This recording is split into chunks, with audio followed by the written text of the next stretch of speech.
Let me ask you something you might not be ready to answer. What if fear has been running your life and you didn't even notice?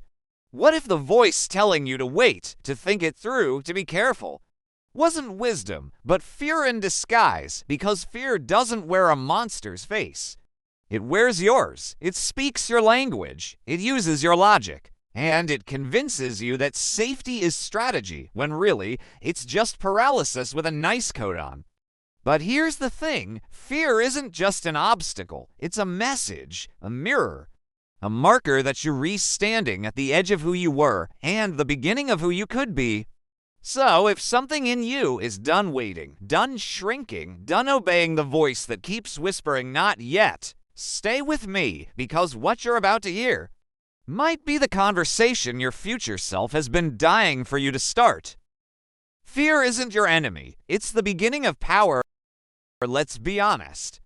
Fear isn't some glitch in your personality. It's not a sign that something's wrong with you. Fear is a system, a pattern, a built-in reflex that shows up the moment growth becomes possible. It's the first thing that appears when you're on the edge of change, and the last thing that wants to let you go. But here, what most people don't realize: fear doesn't block the path. Fear is the path. It shows up right where you need to grow, evolve, break free. And if you can stop seeing it as the enemy and start treating it like a compass, everything changes. Because fear doesn't show up around things that don't matter. It shows up when you're about to speak a truth you've silenced, when you're about to act on something your soul has known for years. When you're this close to choosing the life that actually belongs to you, that's why most people never move. Not because they don't care, not because they're lazy, but because they're still waiting to feel fearless before they begin. Let me say it clearly. You don't need to be fearless. You just need to stop letting fear make your choices for you. That's what this journey is about. And we're going to explore it through to lenses, to philosophies that seem worlds apart, but together reveal something powerful. First, Nietzsche, the man who believed that suffering was sacred, that your strength isn't found in comfort, but in challenge. He saw fear as a flare, as a call to become more than you've been, to walk into the fire, not run from it. And then there's Buddhism, where fear isn't fought, but observed, where suffering isn't heroic, it's optional. Buddhism teaches that fear comes from attachment to outcomes, identities, control, and when we let go, fear begins to fade. So while Nietzsche says, step into the storm, Buddhism says, let go of needing to be untouched by it. Together, they create a different kind of courage. Not blind aggression, not passive acceptance, but conscious movement toward what matters. So here's the truth. Your fear isn't random. It appears right at the doorway to your potential, right where your old self ends and your real self begins. And if you learn how to read it, not run from it, not obey it, but read it, you unlock the map to who you're becoming. This isn't about hype, it's about clarity. This isn't about waiting, it's about doing. And by the end of this, you walk away with 4 tools, real ones, you can use to face fear as it happens. Not someday, not when life feels perfect, but now. Because fear doesn't wait, and neither should you. Let's begin. Strength and stillness, the 2 faces of courage. Let's start here. Your life isn't defined by what you chase. It's defined by what you avoid. You know it's true. Think back. That opportunity you talked yourself out of. The person you liked but never told. The truth you swallowed just to keep the peace. Every time, it wasn't circumstance that stopped you. It was fear. Not the fear that screams, but the fear that whispers. This could go wrong. This might hurt. What if I'm not enough? And when that fear speaks, most people listen. But what if? What if the very thing you've been avoiding is the exact thing that would have changed everything? This is where Nietzsche comes in, not gently, but with force. Nietzsche didn't believe in safety. He didn't write about comfort. He wrote about fire, about becoming, about the kind of growth that doesn't come from reading about life, but from being broken by it, reshaped by it, and rising through it. To Nietzsche, fear wasn't an excuse, it was a compass. A flare sent up from the part of you that knows you're meant for more. So when fear shows up, when your chest tightens, your voice trembles, your hands hesitate, he would say, "Good, you're close. Go there," because in his view, fear is a boundary, and your job is to cross it. But here's the thing, if all you do is charge into fear head-on, again and again, you'll eventually burn out. Raw force alone will not sustain you. That's where we shift to something just as powerful, but radically different, Buddhism. Where Nietzsche teaches us to push through, Buddhism teaches us to see through. It doesn't say fight fear, it says observe it, question it, deconstruct it.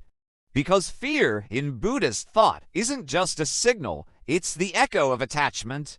Attachment to control, to image, to outcomes, to the belief that things must unfold exactly as you've planned. Or else, and in that grip, fear thrives. So what's the antidote? Letting go. Not of ambition, but of needing everything to go your way. Not of identity, but of letting it define your worth. Not of discipline, but of the illusion that control equals safety. Because the moment you release that tight grip, fear begins to lose its fuel. Now, if Nietzsche is the fire that forges you, Buddhism is the stillness that keeps you from burning up. It's the quiet courage that says, I don't need to be seen to know my value. I don't need guarantees to move forward. I don't need to win to be whole. This isn't passivity, it's mastery. It's knowing that the most dangerous battles happen inside your own mind, and learning to face them not with panic, but with presence. That's what real courage looks like. It's not yelling louder. It's standing silently in your truth, even if your voice shakes. It's not forcing things to go your way. It's acting with clarity and releasing the outcome. So now we've got two paths. Nietzsche's will to power, which pushes you forward into the hard, necessary places where transformation lives. Buddhism's wisdom of detachment, which keeps you grounded, aware, and free from the illusions that turn fear into suffering. And if you think you have to pick one, you don't, because the life you're building, the you you're becoming, needs both. You need Nietzsche's fire to ignite the engine. And you need Buddhist stillness to steer the wheel. Without fire, you stay stuck. You hesitate, you shrink. Without stillness, you act blindly. You burn out, you lose yourself in the noise. But together, you move with force and focus. With boldness and balance, you become someone who doesn't run from fear or obey it, but uses it as a signal. A teacher, a tool. That's the deeper truth here. Fear isn't just something to overcome. It's something to learn from, because every time it shows up, it's not random. It's targeted. It's precise. It shows up right where your potential is buried.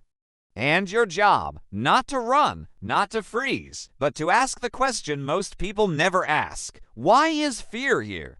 And what is it trying to stop me from becoming? Because in that answer lies the shape of your next move. And in your next move lies your next self. So if you've ever felt like fear has been making decisions for you, stealing time, holding you back, good news. You don't need to destroy fear. You just need to stop letting it lead. Now let's go even deeper. In the next part, we'll break down how fear operates inside your mind, the exact tactics it uses to control you, how it disguises itself in logic, in planning, in perfectionism, and how to dismantle it at the root, because courage isn't just a feeling. It's a system you can learn, and once you do, fear stops being a force that holds you hostage and becomes the fire that sets you free. Fear is a liar, but it speaks in your voice. Here's something fear doesn't want you to know. It doesn't need to shout. It just needs to sound like you. That's how it works. That's how it gets in. It doesn't show up with sirens or threats. It shows up with logic. It whispers, this might not work. Now's not the right time. just wait a little longer. And because it sounds reasonable, because it sounds like your own thinking, you believe it. You don't call it fear. You call it being realistic. You call it maturity. You call it not rushing things. But deep down, something inside knows this isn't clarity. It's hesitation, disguised, sanitized, reinforced by a voice that feels familiar. And that voice, that's fear doing its best work. Let's get scientific for a second, but keep it simple. There's a part of your brain called the amygdala. It's small, ancient, and extremely good at one thing, keeping you alive. Thousands of years ago, it protected your ancestors from real physical danger, lions, cliffs, rival tribes. But today, it's still working off the same old software. Only now, instead of warning you about a predator, it's warning you about sending a bold email. It's warning you about having a hard conversation. It's warning you about stepping onto a stage, or asking for something, or simply telling the truth. And here, the wild part, your brain can tell the difference between actual physical danger and emotional risk. To the amygdala, rejection from a crowd feels just as life-threatening as being attacked. That's why your hands sweat, why your chest tightens, why you stall, procrastinate, retreat. Because your biology is trying to protect you from a threat that no longer exists. And unless you're aware of it, unless you learn to name it, who lines live your life reacting to it? Let's talk about how fear manipulates your mind. It uses patterns, traps, psychological tricks, and the first one, catastrophizing. This is when you imagine the worst-case scenario, play it on loop, and then take it as fact. You get a new opportunity and instantly think of everything that could go wrong. You prepare to speak and picture everyone judging you. You consider starting something, and suddenly your mind builds a vivid failure montage. It feels smart, it feels cautious, but it's just your imagination working overtime against you. So here's your move. Interrupt the movie, ask one simple question. Is this likely? Or just loud. Most fear isn't based on truth. It's based on volume. And once you question it, it loses power. The second trap, perfectionism. This one is especially tricky because it wears a mask that looks like ambition. I can't launch this yet. It's not ready. I'll speak up once I've figured it all out. I just want to do it right. Sounds noble, right? But behind that desire to get it perfect is fear of being judged, fear of falling short, fear of vulnerability. And what does perfectionism do? It delays, it distracts, it paralyzes. So here's the better frame. Replace perfect with honest. Instead of asking, is it flawless?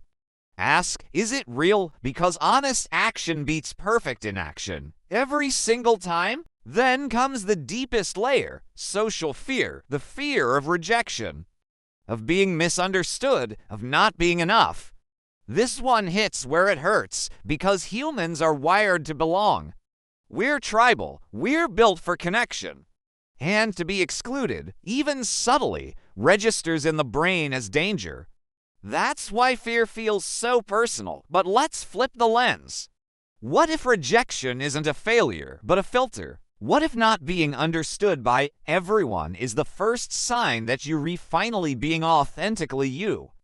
Think about it. If no one ever pushes back, if no one ever questions you, maybe you haven't stepped into anything bold enough yet. You don't need universal approval. You need personal alignment. And the more you act in alignment, the more your fear of rejection fades. Not because the risk disappears, but because you stop needing everyone's acceptance. Now let's move from theory to practice, because fear doesn't just live in the mind.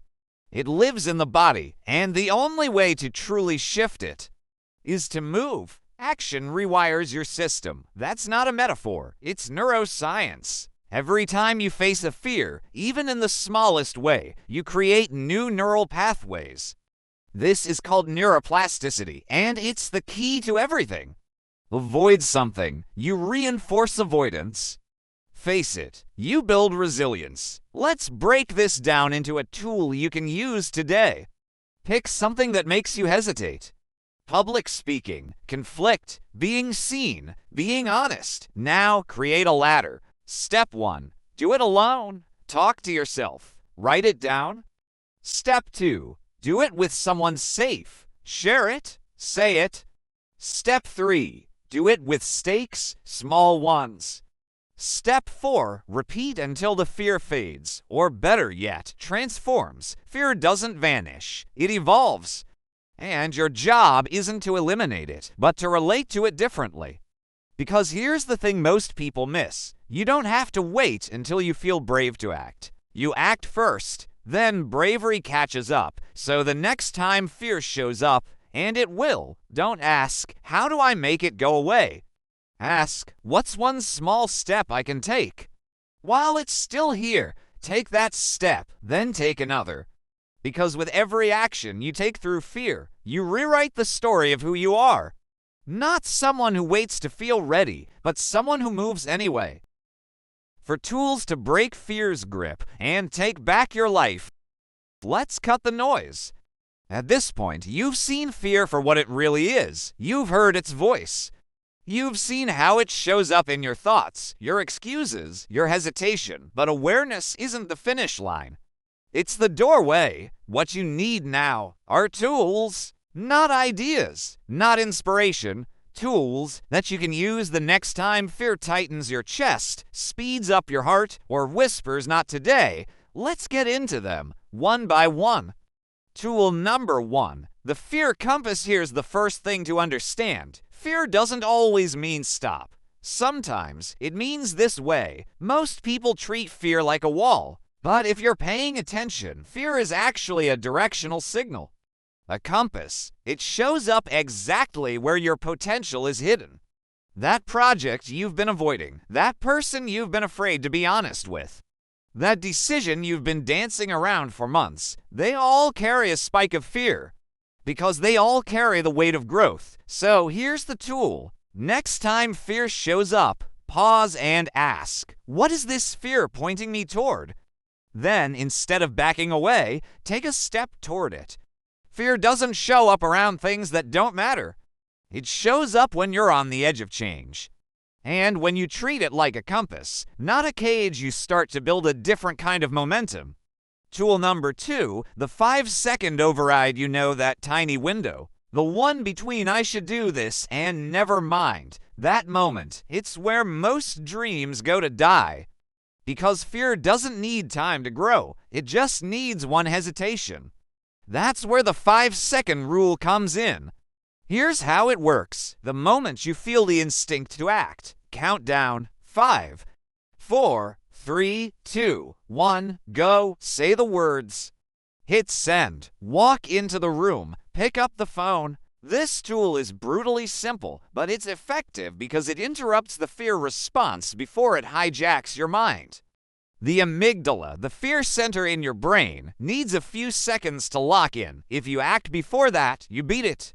And when you do this enough, you don't just override fear. You rewire your response to it. You stop hesitating. You start moving. Tool number 3, fear layering, aka mindful exposure. If fear is the muscle that's been holding you back, this is the tool that trains it.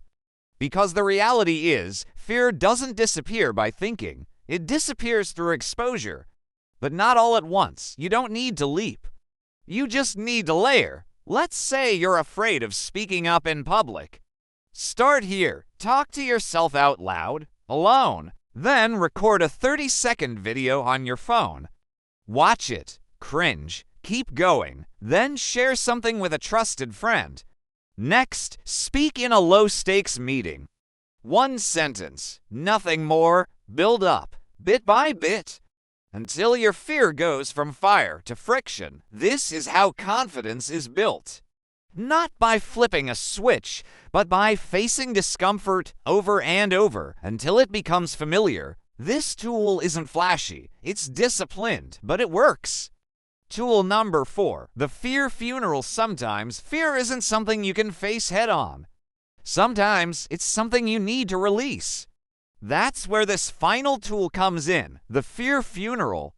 Here's what you do. Write your fear down clearly, not vaguely, not philosophically. Make it specific. I'm afraid if I start this business, I'll fail and everyone will see me as a joke. Or, I'm scared to speak my mind because I think I'll lose people. Say it out loud. Just once, then close your eyes and picture it being buried. Let it go. Burn the page, trash the file, release the grip. This isn't about pretending fear didn't exist. It's about choosing to stop letting it run your story, because some fears don't need to be fought. They need to be released, like old clothes that no longer fit. And after that, you act, not because the fear is gone, but because it no longer gets to vote. Let's recap your arsenal. The fear compass shows you where to go. The 5-second rule breaks hesitation. Fear layering builds resistance through action. The fear funeral clears space to move forward. You don't need to master all 4. You just need to pick one. Use it when fear tightens your chest, when your fingers hover over the keyboard, when your voice wants to speak but your mind pulls back. Use it when fear tells you, wait, because now you don't have to. This is where you begin. You've made it here. You've listened, reflected, felt the pull, maybe even felt the resistance, but now it comes down to one thing. Will you move? Not tomorrow, not when it's more convenient, not when you've thought it through for the 100th time. Now, because fear isn't going anywhere. It doesn't clock out. It doesn't retire. But here's the truth that shifts everything. Fear staying with you isn't the problem. The problem is letting it lead. You don't need to eliminate fear to change your life. You just need to stop following it. And that starts with one step, right here, right now.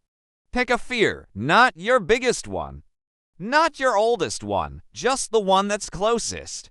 The one that's been buzzing in the background lately. Maybe it's asking for feedback, starting the project, setting a boundary, saying something honest. Name it. Then pick your tool. Use the fear compass. Count down from 5. Take a layered step. Or let it go in a fear funeral and act, not because you're fearless, but because you're done waiting to be. This is how it starts. This is how you take your power back, not in a dramatic leap, but in a clear, grounded decision. You don't need to trust your feelings. You need to trust your direction. And right now, the direction is forward. So here's your challenge. Choose your fear. Name your step and take it today. Then drop it in the comments. Tell me the one fear you're facing this week, not for applause, but because speaking it aloud shrinks its power. And doing something about it, that builds yours. This is just the start. If this video hits something real in you, don't just scroll away. Click that like button, subscribe, not for the algorithm, but because this space is for you. For the version of you that's rising, that's no longer okay with shrinking. That's building strength not from hype, but from clarity, discipline, and movement. And if you want more tools, more strategy, more insight on how to take control of your mind, your time, your choices, check out the next video. We're diving into stoic discipline, the kind that doesn't wait for motivation, but builds momentum with or without it. Because this isn't where your journey ends. This is where it begins. You're not behind. You're not broken. You're right on time. Now go. You've got work to do, and fear. It's coming with you. But this time, you're in charge. Let's go.